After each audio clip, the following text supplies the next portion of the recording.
اعوذ باللہ من الشیطان الرجیم بسم اللہ الرحمن الرحیم الثامن والاربعون من شعب الایمان وهو باب فی القرابین۔ باب العلم انواریہ ایجوکیشنل سوسائٹی و جامعہ انواریہ حیدرآباد انڈیا کے زیر اہتمام بفضلہ تعالی الجامع لشعب الایمان للبیہقی کا درس قسط وار جاری ہے۔ آج کا درس شروع ہوتا ہے کہ ایمان کا 48واں شعبہ قربانی ہے، تو یہ باب وہ باب فی القرابین، قربانیوں کا بیان۔ قربانی کسے کہتے ہیں؟ تو مخصوص جانور کو مخصوص دن میں بنیت تقرب ذبح کرنا قربانی ہے، اور کبھی اس جانور کو بھی اضحیہ اور قربانی کہتے ہیں جو ذبح کیا جاتا ہے۔ قربانی حضرت ابراہیم علیہ السلام کی سنت ہے جو اس امت کے لیے باقی رکھی گئی ہے، اور نبی کریم صلی اللہ علیہ وسلم کو بھی قربانی کا حکم دیا گیا ہے، جیسا کہ اللہ تعالیٰ کا ارشاد ہے فَصَلِّ لِرَبِّكَ وَانْحَرْ، اپنے رب کے لیے نماز پڑھیے اور قربانی کیجیے۔ اس آیت میں اللہ رب العزت نے اپنے نبی کریم صلی اللہ علیہ وسلم کو قربانی کرنے کا حکم دیا ہے۔ اسی طرح ایک دوسری آیت ہے جس میں اللہ تبارک تعالیٰ ارشاد فرماتا ہے وَالْبُدْنَ جَعَلْنَاهَا لَكُمْ مِنْ شَعَائِرِ اللَّهِ لَكُمْ فِيهَا خَيْرٌ فَاذْكُرُوا اسْمَ اللَّهِ عَلَيْهَا صَوَافَّ فَإِذَا وَجَبَتْ جُنُوبُهَا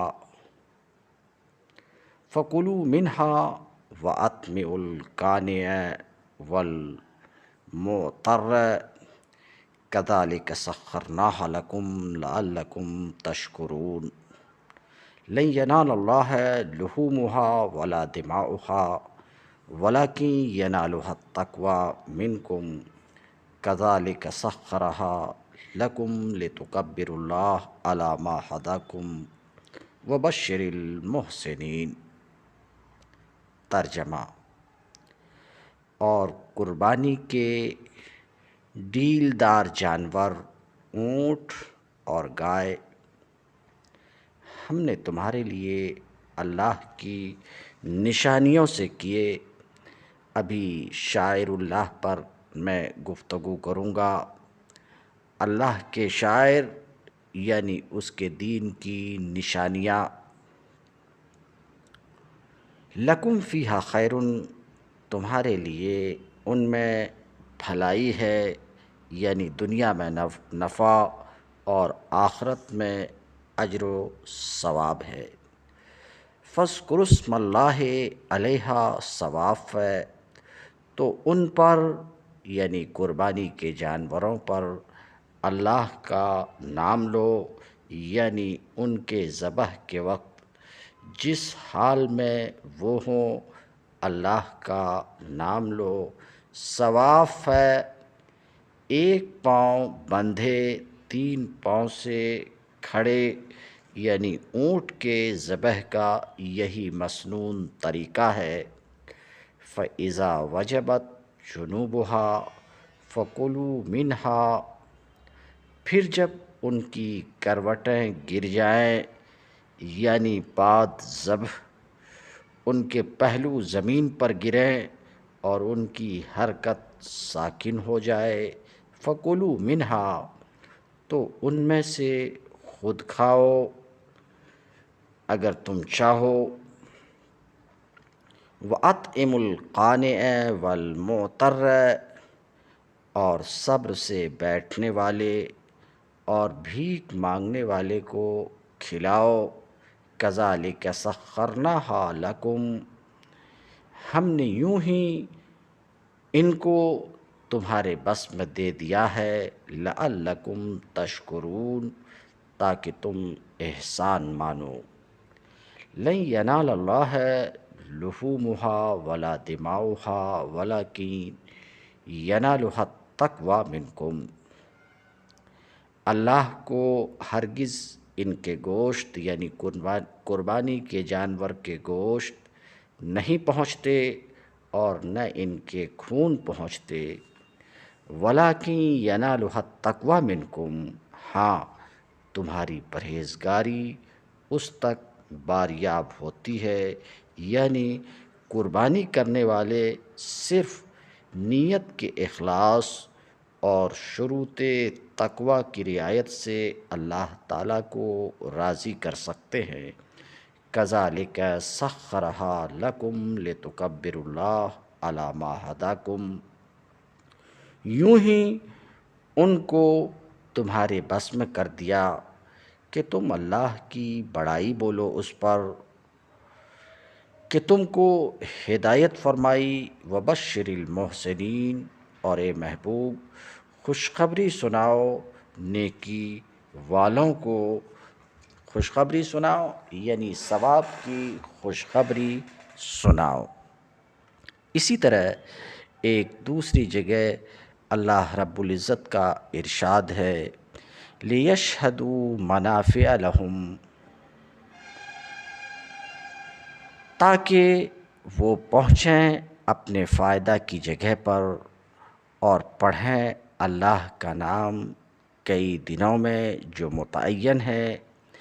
اللہ نے ان کو جو چوپائے اور مویشی عطا کیے ہیں، لہٰذا تم کھاؤ ان میں سے اور کھلاؤ بدحال فقیر کو۔ اسی طریقے سے ایک اور آیت میں اللہ رب العزت ارشاد فرماتا ہے، من یعظم شعائر اللہ فإنها من تقوی القلوب، من یعظم شعائر اللہ فإنها من تقوی القلوب، بات یہ ہے کہ جو اللہ کی نشانیوں کی تعظیم کرے تو یہ دلوں کی پرہیزگاری سے ہے، یعنی وقت ضرورت۔ من یعظم شعائر اللہ فإنها من تقوی القلوب لکم فیہا منافع الی اجل مسمی ثم محلها الی البیت العتیق، تمہارے لیے چوپایوں میں فائدے ہیں، یعنی وقت ضرورت ان پر سوار ہونے اور وقت حاجت ان کے دودھ پینے کے۔ ثم محلها الی البیت العتیق، پھر ان کا پہنچنا ہے بیت عتیق تک، آزاد گھر تک، یعنی حرم شریف تک جہاں وہ ذبح کیے جائیں۔ اسی طریقے سے ایک اور آیت ہے جس میں اللہ رب العزت ارشاد فرماتا ہے، لِكُلِّ أُمَّةٍ جَعَلْنَا مَنْسَكًا لِيَذْكُرُوا اسْمَ اللَّهِ عَلَى مَا رَزَقَكُم مِّن بَهِيمَةِ الْأَنْعَامِ فَإِلَٰهُكُمْ إِلَٰهٌ وَاحِدٌ، لِكُلِّ أُمَّةٍ جَعَلْنَا مَنْسَكًا لِيَذْكُرُوا اسْمَ اللَّهِ عَلَى مَا رَزَقَهُم مِّن بَهِيمَةِ الْأَنْعَامِ، اور ہر امت کے لیے یعنی پچھلی ایماندار امتوں میں سے ہر امت کے لیے ہم نے ایک قربانی مقرر فرمائی۔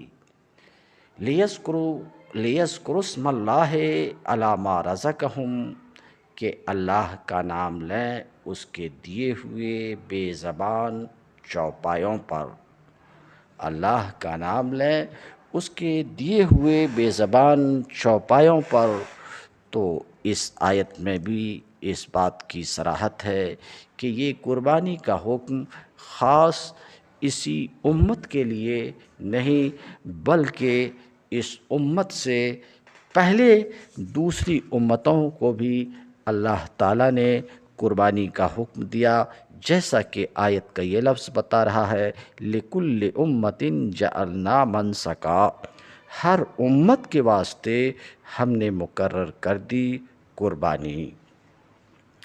اسی طریقے سے ایک دوسری آیت میں اللہ رب العزت ارشاد فرماتا ہے یا ایہا الذین آمنوا لا تحلوا شعائر اللہ ولا الشہر الحرام ولا الہدی ولا القلائد ولا آمین البیت الحرام یبتغون فضلا من ربہم ورضوانا۔ ترجمہ: اے لوگو جو ایمان لائے ہو، خدا پرستی کی نشانیوں کو بے حرمت نہ کرو۔ لا تحلوا شعائر اللہ، شعائر اللہ کی بے حرمتی نہ کرو۔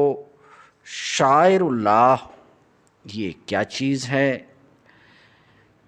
ہر وہ چیز جو کسی مسلک یا عقیدے یا طرز فکر و عمل یا کسی نظام کی نمائندگی کرتی ہو، وہ اس کا شعار کہلائے گی، کیونکہ وہ اس کے لیے علامت یا نشانی کا کام دیتی ہے۔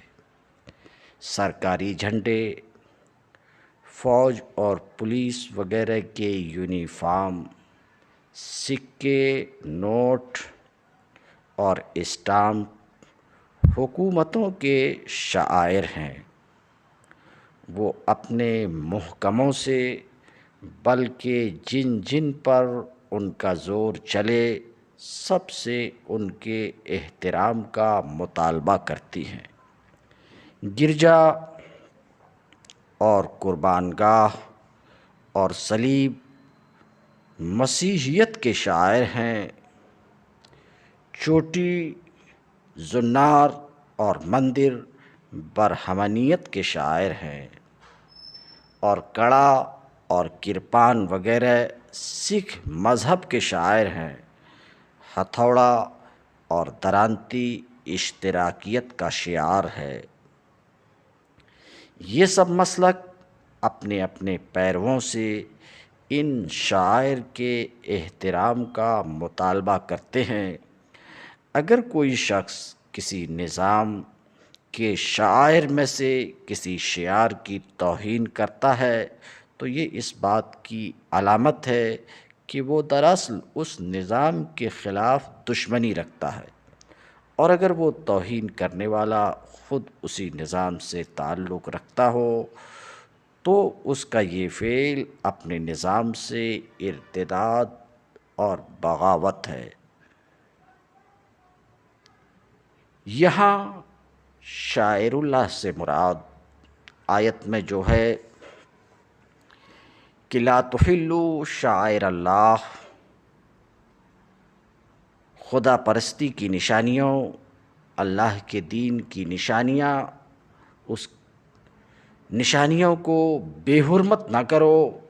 شاعر اللہ سے مراد وہ تمام علامات یا نشانیاں ہیں جو شرک و کفر اور دہریت کے بالمقابل خالص خدا پرستی کے مسلک کی نمائندگی کرتی ہیں۔ ایسی علامات جہاں جس مسلک اور جس نظام میں بھی پائی جائیں، مسلمان ان کے احترام پر مامور ہیں، کیونکہ اللہ تعالیٰ خود فرماتا ہے لا تحلوا شعائر اللہ، اللہ کے دین کی نشانیوں کو بے حرمت نہ کرو، بشرطے کہ ان کا نفسیاتی پس منظر خاص خدا پرستانہ ہو، کسی مشرکانہ یا کافرانہ تخیل کی آلودگی سے انہیں ناپاک نہ کر دیا گیا ہو۔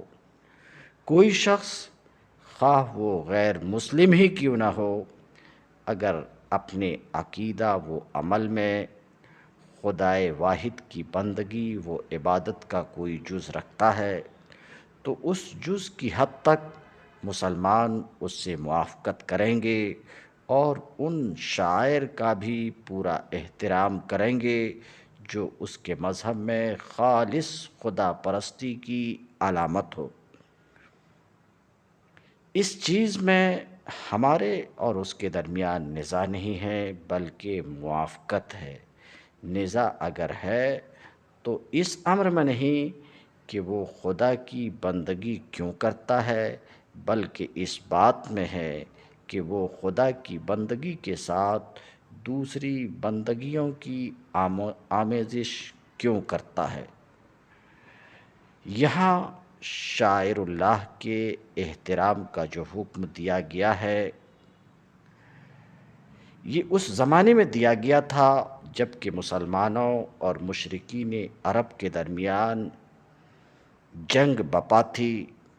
مکہ پر مشرکین قابض تھے۔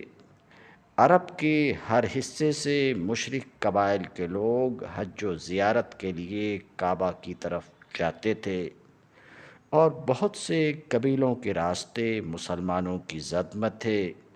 اس وقت حکم دیا گیا کہ یہ لوگ مشرک ہی صحیح، تمہارے اور ان کے درمیان جنگ ہی صحیح، مگر جب یہ خدا کے گھر کی طرف جاتے ہیں تو انہیں نہ چھیڑو، حج کے مہینوں میں ان پر حملہ نہ کرو، خدا کے دربار میں نذر کرنے کے لیے جو جانور یہ لے جا رہے ہیں ان پر ہاتھ نہ ڈالو، کیونکہ ان کے بگڑے ہوئے مذہب میں خدا پرستی کا جتنا حصہ باقی ہے وہ بجائے خود احترام کا مستحق ہے نہ بے احترامی کا۔ آگے اللہ رب العزت ارشاد فرماتا ہے، جعل اللہ الکعبۃ البیت الحرام قیاما للناس، اللہ تعالیٰ نے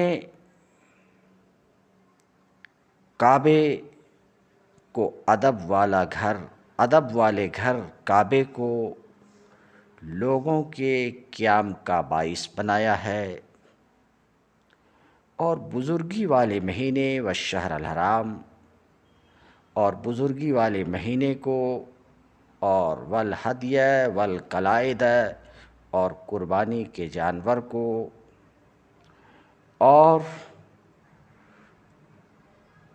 جو کعبے کی نیاز ہو جن کے گلے میں پٹا ڈال کر کعبے کی طرف لے جائیں۔ یہ 7 ارشادات الہی آپ کے سامنے رکھی گئی، جن ارشادات سے، جن آیات الہیہ سے یہ بات واضح ہوئی کہ اللہ تعالیٰ نے اپنی کتاب میں قربانی کا حکم دیا ہے، اس کی ترغیب دی ہے اور اس کی اہمیت و ضرورت کو اللہ پاک نے خود قرآن مجید میں بیان کیا ہے۔ قربانی کی فضیلت، اہمیت، ضرورت کے متعلق بہت ساری احادیث آئی ہیں۔ چند احادیث ذکر کی جاتی ہیں، ان احادیث میں سے ایک حدیث حضرت ام المومنین عائشہ صدیقہ رضی اللہ عنہا سے مروی ہے۔ وہ روایت کرتی ہیں کہ حضور اقدس صلی اللہ علیہ وسلم نے فرمایا، یوم النحر یعنی 10ویں ذی الحجہ میں ابن آدم کا کوئی عمل اللہ کے نزدیک خون بہانے یعنی قربانی کرنے سے زیادہ پیارا نہیں ہے، اور وہ جانور قیامت کے دن اپنی سینگ اور بال اور کھروں کے ساتھ آئے گا، اور قربانی کا خون زمین پر گرنے سے پہلے اللہ کے نزدیک مقام قبول میں پہنچ جاتا ہے، لہٰذا اس کو خوش دلی سے کرو، یعنی قربانی خوش دلی کے ساتھ کرو۔ مزید اگلی حدیث کو دیکھتے ہیں۔ حدیث نمبر 7318 ہے۔ یہ حدیث حضرت مسور رضی اللہ تعالیٰ عنہ سے مروی ہے۔ وہ کہتے ہیں کہ رسول اللہ صلی اللہ علیہ وسلم صلح حدیبیہ والے سال یعنی سن 6 ہجری میں 110 سے کچھ زیادہ صحابہ کے ساتھ نکلے۔ جب آپ صلی اللہ علیہ وسلم مقام ذوالحلیفہ پر پہنچے، یہ ذوالحلیفہ اہل مدینہ کے لیے میقات ہے۔ تو جب آپ صلی اللہ علیہ وسلم مقام ذوالحلیفہ پر پہنچے تو آپ صلی اللہ علیہ وسلم نے قربانی کے جانوروں کو چمڑے کے پٹے گلے میں ڈالے اور ان کی کوہان کو خون آلود کیا اور وہیں سے احرام باندھا۔ اس حدیث کو بخاری نے روایت کیا ہے صحیح میں علی بن مدینی سے، انہوں نے سفیان سے۔ روایت نمبر 7318 ابن اسحاق زہری سے روایت ہے کہ حضور صلی اللہ علیہ وسلم اپنے ساتھ 70 اونٹ چلا کر لے گئے تھے حدیبیہ والے سال۔ روایت نمبر 7319 حضرت جابر رضی اللہ تعالیٰ عنہ سے روایت ہے۔ وہ کہتے ہیں کہ حضور صلی اللہ علیہ وسلم نے اپنے حج کے دن 63 اونٹ ذبح کیے تھے اور انہوں نے حضرت علی رضی اللہ تعالیٰ عنہ کو دیے، باقی جو رہ گئے تھے ان کو انہوں نے نحر کیا، اس کو انہوں نے اپنی قربانی میں شریک کیا۔ پھر ہر اونٹ کے بارے میں حکم دیا کہ اس کے گوشت کا ٹکڑا ہنڈیا میں پکایا گیا۔ حضور صلی اللہ علیہ وسلم اور حضرت علی رضی اللہ تعالیٰ عنہ دونوں نے اس گوشت میں سے کھایا اور اس کا شوربہ بھی پیا۔ روایت نمبر اس حدیث کو مسلم نے نقل کیا ہے جعفر بن محمد کی حدیث سے۔ حدیث نمبر 7320 حضرت ابو بکر رضی اللہ تعالیٰ عنہ سے روایت ہے۔ وہ روایت کرتے ہیں نبی کریم صلی اللہ علیہ وسلم سے کہ آپ صلی اللہ علیہ وسلم نے فرمایا، افضل حج اج اور سج ہوتا ہے۔ اج کا مطلب ہے حجاج کا تلبیہ کے ساتھ اپنی آوازیں بلند کرنا، اور سج کا مطلب ہے خون گرانا۔ مطلب یہ ہے کہ افضل حج وہی ہے جس میں لبیک اللہم لبیک کا شور و غوغا ہو اور قربانی کی جائے۔ روایت نمبر 7321 حضرت انس بن مالک رضی اللہ تعالیٰ عنہ سے روایت ہے کہ رسول اللہ صلی اللہ علیہ وسلم 2 مینڈھے جو سفید سینگوں والے ہوتے تھے قربانی کرتے تھے۔ 2 مینڈھے جو سفید سینگوں والے ہوتے تھے قربانی کرتے تھے۔ البتہ میں نے حضور صلی اللہ علیہ وسلم کو دیکھا تھا کہ آپ نے اپنا پیر ان کی گردنوں کے ایک پہلو پر رکھا ہوا تھا، یعنی قربانی کرنے کے وقت، اور آپ صلی اللہ علیہ وسلم اللہ اکبر فرما رہے تھے، یعنی ذبح کرنے کے وقت۔ حضرت قتادہ سے کہا گیا کیا آپ نے یہ حدیث حضرت انس سے سنی تھی؟ انہوں نے کہا جی ہاں، میں نے سنی تھی۔ یہ الفاظ بشر بن عمر کی حدیث کے ہیں۔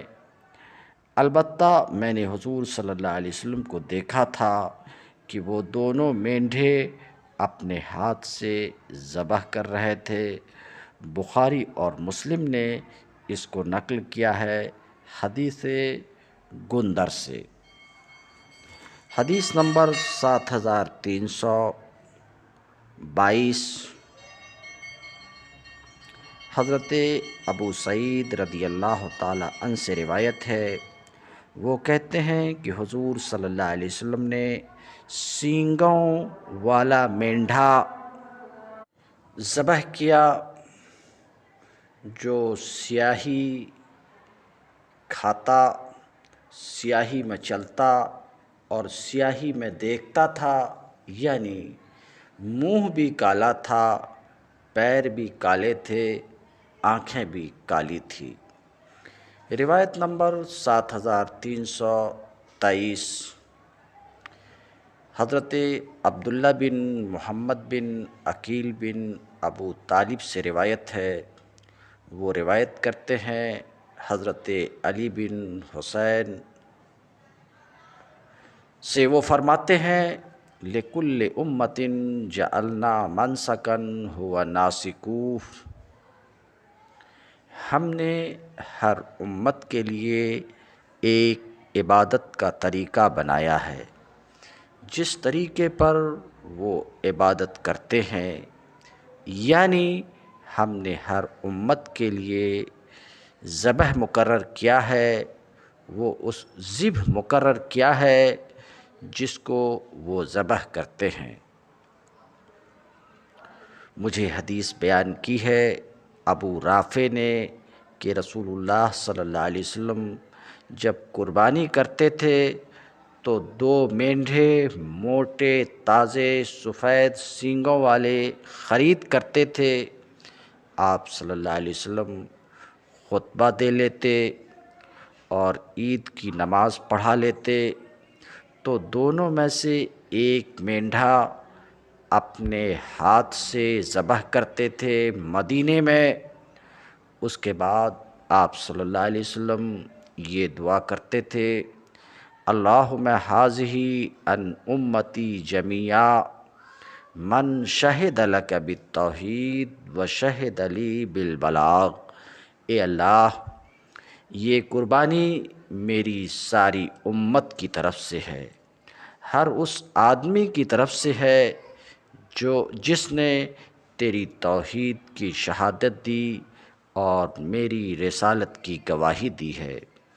اس کے بعد آپ صلی اللہ علیہ وسلم دوسرے مینڈھے پر آتے، اس کو ذبح کرتے تھے، اس کے بعد یہ دعا کرتے تھے اللہم ھذہ عن محمد و آل محمد، اے اللہ یہ محمد کی طرف سے ہے اور آل محمد کی طرف سے ہے۔ اس کے بعد اس کو مسکینوں کو کھلاتے دونوں قربانیوں سے۔ آپ صلی اللہ علیہ وسلم خود بھی، آپ کے گھر والے بھی دونوں میں سے کھاتے تھے۔ روایت نمبر 7324 حضرت جابر رضی اللہ تعالی عنہ سے روایت ہے۔ وہ کہتے ہیں کہ رسول اللہ صلی اللہ علیہ وسلم نے عید کے دن 2 مینڈھے ذبح کیے، اور جب ان کو قبلہ رخ کیا تو فرمایا، اور وہبی کی ایک روایت میں ہے کہ جب ان دونوں کو متوجہ کیا تو فرمایا انی وجہت وجہی للذی فطر السماوات والارض حنیفا وما انا من المشرکین ان صلاتی و نسکی و محیای و مماتی للہ رب العالمین لا شریک لہ وبذالک امرت وانا اول المسلمین، بے شک میں نے اپنے چہرے کو اس ذات کی طرف متوجہ کر لیا ہے جس نے آسمانوں اور زمین کو پیدا کیا ہے یکسو ہو کر، سب سے علیحدہ ہو کر، اور میں مشرک نہیں ہوں۔ میری نماز اور میری قربانی اور میری زندگی اور میری موت اللہ رب العالمین کے لیے ہے، اس کا کوئی شریک نہیں ہے۔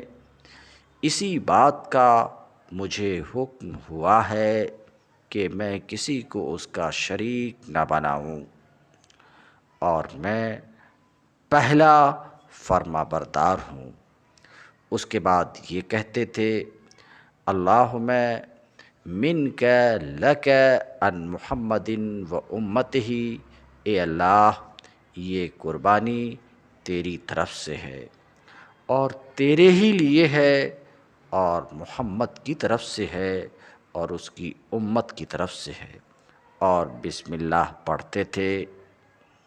اور ابن زرع کی ایک روایت میں ہے، تقبل من محمد و امتہ، اس کو قبول فرما محمد کی طرف سے اور اس کی امت کی طرف سے۔ اس کے بعد بسم اللہ پڑھ کر ذبح کرتے تھے۔ آج کا درس اسی حدیث نمبر 7324 پر اختتام پذیر ہوتا ہے۔ وآخر دعوانا ان الحمد للہ رب العالمین۔